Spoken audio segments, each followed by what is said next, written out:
मैं ये कहूँगा कि ये कथा को आप कथा के माध्यम से ही मतलब सुनिए।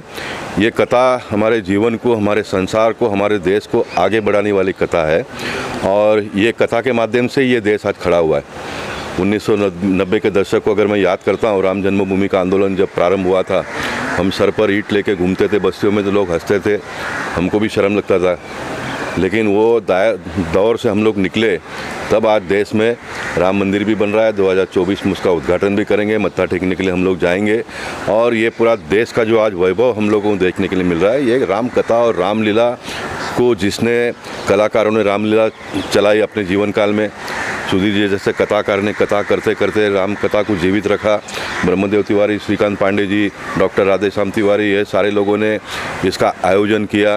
सुनने को आने वाले लोगों ने सुनने को आने का काम किया। आप जैसे मीडिया के लोगों ने बहुत दूर तक इस संदेश को पहुंचाने का काम किया। ये जॉइंट वेंचर है, सब लोग मिलकर काम करते हैं तब एक बहुत बड़ी ताकत होती है। इसलिए मैं फिर एक बार कहूँगा कि धार्मिक व्यवस्था है, ये देश को आगे बढ़ाने वाली व्यवस्था है, ये हम सब लोगों के संस्कृति और संस्कार को जीवित रखने वाला व्यवस्था है। इसलिए इसको हमने बहुत भव्यता से करना चाहिए। नई पीढ़ी को हमको तो देना ही पड़ेगा ना। मान लीजिए कि मोदी जी और 15 साल प्रधानमंत्री रहेंगे तो क्या सारा ठीक ठाक हो जाएगा? क्योंकि नया जो लॉट आएगा, स्कूल में बच्चों को पढ़ाना पड़ता है ना पहले से, क्योंकि नए बच्चे आएंगे उनको पहले से पढ़ाना ही पड़ता है। वैसे देश भी बहुत सुखी हो जाएगा, समृद्ध हो जाएगा, संपन्न हो जाएगा, लेकिन जो नया जनरेशन आएगा उसको कथा संस्कृति उसके दिमाग में तो डालना ही पड़ेगा ना। इसलिए इसको जीवित रखना चाहिए, इसको और मजबूत आने वाले दिनों में करना चाहिए, ऐसा मैं मानता हूँ। क्या सनातन संस्कृति पे कोई कुठाराघात हो रहा है? आप लोगों को मोर्चा, सकल हिंदू समाज मोर्चा निकालने की जरूरत पड़ गई थी। मैं कहता हूँ कि उन दिनों में भी होता था, आज भी हो रहा है, कल भी होगा। ये कोई समाप्त होने वाला नहीं। इसलिए हर चुनौती का सामना करने के लिए हमको तत्पर रहना पड़ेगा, हमेशा तैयार रहना पड़ेगा। चुनौती तो आएगी, उसका तरीका बदलेगा, लेकिन चुनौती तो आने ही वाला है ना, चुनौती तो आने वाला है। इसलिए कोई ये मानना नहीं चाहिए कि भाई चुनौतियाँ सब खत्म हो जाएगी। नहीं, बिल्कुल नहीं होगा।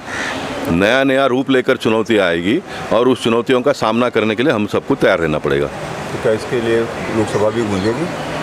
निश्चित गूंजेगी, लोकसभा तो गूंज रही है।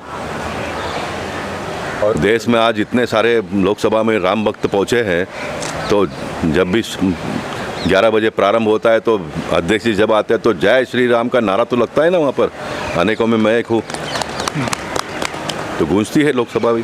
पूरा देश गूंजना चाहिए। महिला शक्ति को कोई संदेश? महिला शक्ति ने ये भारतीय संस्कृति को जीवित रखने का काम किया है। गरीब से गरीब महिला भी अपने घर में सवेरे चाय में दूध डालने की व्यवस्था नहीं भी होगी तो पूजा करके भगवान का दिया लगाकर अपना दिनचर्या प्रारंभ कर दी है। तो महिला शक्ति ने इस देश को बचाया है, महिला शक्ति ने इस संस्कृति को बचाया है। इसलिए आने वाले दिनों में जितने कथा में आप जितना ज़्यादा महिलाओं को लाओगे उतना समाज को लाभ होगा, क्योंकि जिस महिला के कोख से जो बच्चा जन्मेगा उसमें ऑटोमेटिकली भगवान राम का संदेश पहले से ही जाएगा। इसलिए मैं हमेशा लोगों को कहता हूँ कि जो नई शादी करने वाले लड़के लड़कियाँ होती है तो उनको शादी के 1 साल के बाद 1 साल 2 साल तक तो कथा में किसको पकड़ के लेके आओ बिठाओ उनको, वो बैठकर नई बच्ची, हमारी 20-25 साल की बच्ची भगवान राम का जो भी करिश्मा महिमा को अपने दिमाग से अपने शरीर में उतारेगी तो उसके कोख में से जो बच्चा निकलेगा वो राम भक्त निकलेगा। 10 साल पहले हुआ, उस समय सुधीर महाराज जी उसके पहले एक बार आए हुए थे। महाशंकर चौबे जी का एक मंदिर है, संकट मोचन मंदिर है केतकी पहाड़ा में, तो वहाँ आए हुए थे, वहाँ उन्होंने कथा कहा था। तभी हम लोग के मन में आया, मेरे और बंधु जी के मन में, कि महाराज जी की कथा यहाँ करनी चाहिए। उसके बाद फिर दूसरे साल से हम लोगों ने शुरू किया और ईश्वर कृपा थी, सबका आशीर्वाद था कि सब लोग साथ देते गए और ये कार्यक्रम 10 साल तक चल रहा है, तब से चल ही रहा है। बीच में हम लोग 1-2 बार और श्री अतुल की श्री भरद्वाज की भी कथा कराए थे, एक बार एक ब्रह्मचारी जी थे आए थे द्वारकाधीश से, उनसे भी कराए थे। तो ऐसे करके सब चल रहा है। बीच में कोरोना काल में 2 साल नहीं हुई थी। ऐसे है। अस्वस्थता के बावजूद इतनी मेहनत से आपने नंबर आयोजन किया है, क्या कहेंगे? बात ऐसी है कि कथा के प्रति बहुत प्रेम है और मैं खुद कथा सुनता हूँ, सोचता हूँ लोग भी सुनेंगे, उसका लोगों को फ़ायदा होगा, भगवान के प्रति उनकी इच्छा बढ़ेगी। और इसलिए कथा का जो पांडे जी ने बताया 2010 में मंदिर पर हमने कथा सुना तो हमारे मन में आया कि यार कथा तो कहवानी चाहिए। तो हम लोगों ने एक छोटी मोटी कमेटी बनाया, तब से शुरू हुआ, लगातार चलता रहा और अच्छा कथा हुई। जहाँ भी मैंने पहले हमने रामलीला मैदान बोरीवली में किया, फिर कांदीवली में किया, फिर इसके बाद में यहाँ पर भी हुआ, फिर यहाँ पर हो रहा है। यहाँ तीसरा साल है, 2 साल बीच में गैप गया। तो हम लोग सब पूरी टीम अपना मेहनत से मिलकर कथा करते हैं। इस बार थोड़ा अड़चनें आ गई कि हम 7 दिन हॉस्पिटल में रह गए, पांडे जी 3-4 दिन हॉस्पिटल में चले गए, 11 दिन निकल गया।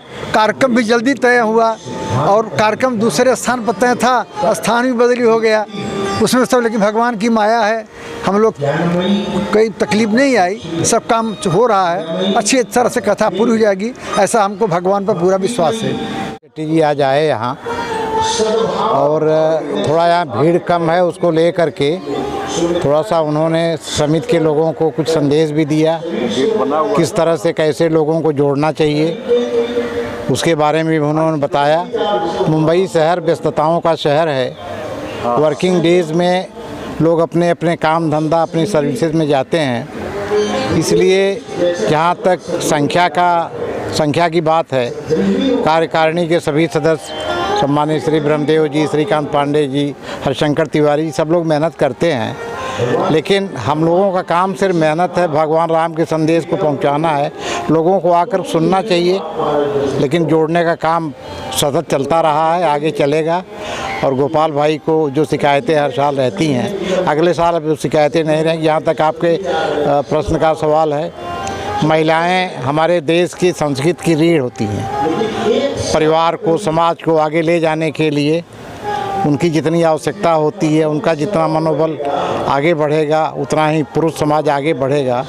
तो नारी शक्ति को इस भारत देश की संस्कृति में सबसे ज़्यादा महत्व दिया गया है। नारी शक्ति को हम प्रणाम करते हैं, हमारी संस्था प्रणाम करती है और ये प्रागैतिहासिक काल से होता रहा आया है कि नारी शक्ति की यहाँ पूजा होती है, इसलिए हम लोग बहुत उसको मान्यता देते हैं, हम लोग भी पूजा ही करते हैं।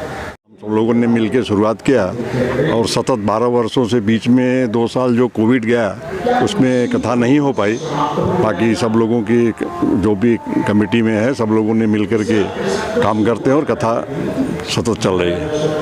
धन्यवाद।